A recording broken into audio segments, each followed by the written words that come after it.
کہ ہم دنیا کو جو ڈالرز ملک سے باہر جا رہے ہیں وہ زیادہ جا رہے ہیں, جو ملک کے اندر ڈالر آ رہے ہیں وہ کم آ رہے ہیں, یعنی امپورٹ ایکسپورٹ میں بھی گلف اور جو کرنٹ اکاؤنٹ ڈیفیسٹ, وہ کبھی بھی ملک سٹیبل نہیں رہ سکتا.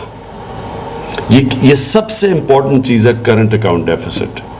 اگر آپ کا کرنٹ اکاؤنٹ سرپلس ہے اس کا مطلب کہ آپ کا ڈائریکشن ٹھیک ہے. اگر آپ کا ڈیفیسٹ ہے اس کا مطلب آپ ونربل ہیں, کسی وقت بھی آپ کا روپیہ گر سکتا ہے. روپیہ گرتا ہے, ساری چیزیں باہر سے چیزیں مہنگی, اس کا مطلب ساری چیزیں مہنگی. پاکستان میں بجلی مہنگی, گیس مہنگا, پٹرول, ڈیزل, ٹرانسپورٹ, اور سب سے افیکٹ کرتا ہے وہ عام آدمی کو. جو مہنگائی ہے, جو انفلیشن ہے, وہ ایک غربت پھیلاتی ہے عام آدمی کو. تو ہم نے سب سے زیادہ زور لگایا ہے کہ کرنٹ اکاؤنٹ ڈیفیسٹ ہمارا ٹھیک ہو. سب سے بڑا خسارہ تھا, اب 4 سال کے اندر پہلی دفعہ ہمارا کرنٹ اکاؤنٹ ڈیفیسٹ سے سرپلس میں چلا گیا, جو بہت بڑی اچیومنٹ ہے. جو میں فائنلی بات کرنا چاہتا ہوں اپنی بزنس کمیونٹی کے لیے, دیکھیں ملک میں جب تک ویلتھ کریشن نہیں ہوتی, ملک تو اپنے قرضے بھی نہیں واپس کر سکتا. تو ویلتھ کریشن کون کرے گا؟ Business community. ہماری گورنمنٹ کا پورا زور لگا ہوا اپنی بزنس کو, اپنی اور اسپیشلی انڈسٹریلائزیشن کو پروموٹ کرنا. آج میں نے میٹنگ کی ہے جو مسلسل کرتا رہوں, کیسے ہم نے اسمگلنگ روکنی ہے.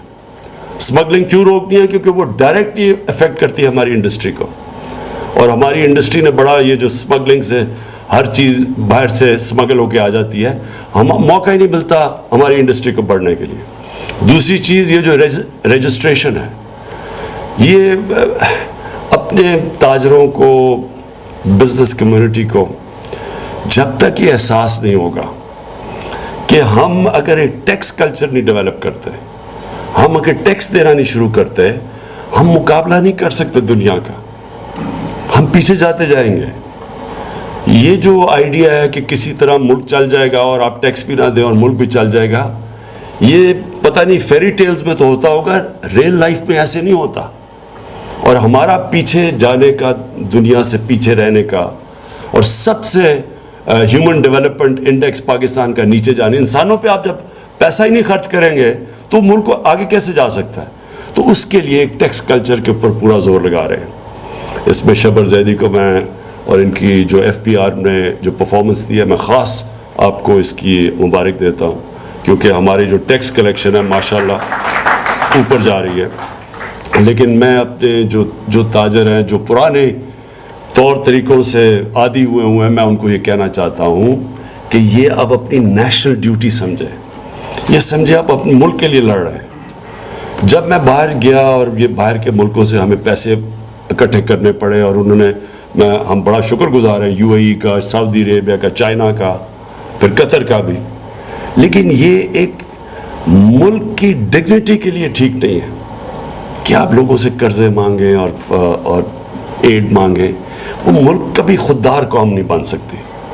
اس لیے ہماری پوری کوشش ہے کہ اپنے ملک میں انڈسٹریلائزیشن کو پروموٹ کریں, ویلتھ کریٹ کریں, اکانومی کو بڑھائیں, ٹیکس اکٹھا کریں, اور اس ٹیکس سے پھر صرف اور صرف اپنی غریب لوگوں کو اوپر اٹھائیں.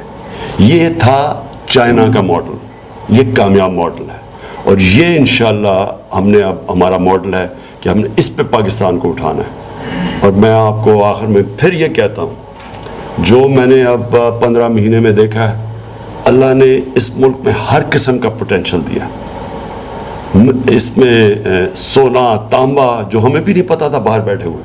ابھی جب یہ ریکو ڈک کی بات ہوئی تو پتہ چلا کہ ہم سونے کے اس ذخیرے پہ بیٹھے ہوئے اور تانبے پہ, جو دنیا میں وہ مانتے ہیں. دنیا کو پتہ ہے کہ یہاں پاکستان صرف جو 14 کانے ہیں, وہاں 2 کے اندر صرف 2 کانوں کا جو پروفٹ ہے وہ $100 ارب ہے.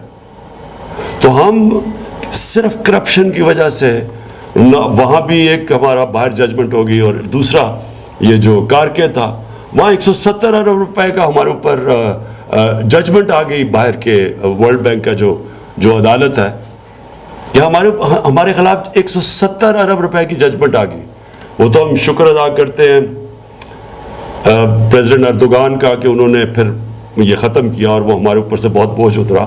اور اب لگے ہوئے ہیں دوسرا بھی ریکو ڈیک کا بھی، جدھر 900 ارب روپے کا ہمارے اوپر ڈیمیجز عدالت میں ادا کر دی ہیں، اس پہ بھی لگے ہوئے ہیں اور انشاءاللہ کوشش کریں گے. لیکن یہی نہیں کہ صرف کرپشن نے یہ ہمیں نقصان پہنچایا، بٹ اگر یہ کرپشن نہ ہوتی تو یہ سوچیں کہ اب تک اربوں روپے کی ہر سال ہمیں وہاں ریکو ڈیک سے پاکستان میں تانبا اور سونا نکل رہا ہوتا، تو وہ ملک کو کہاں سے بلوچستان کدھر سے کدھر جا سکتا تھا، پاکستان کو کتنا فائدہ ہو سکتا تھا، بجائے اس کے کہ وہ ایک کرپشن کی وجہ سے یہ سارا ڈیزاسٹر ہوا جو آج پاکستان کو اتنا بڑا فائن ہوا ہے، جو انشاءاللہ ہم کوشش کر رہے ہیں، پوری گورنمنٹ لگی ہوئی ہے کہ ہم اس میں سے کسی طرح اس میں سے نکلائیں. میں آپ سب کا شکر گزار ہوں.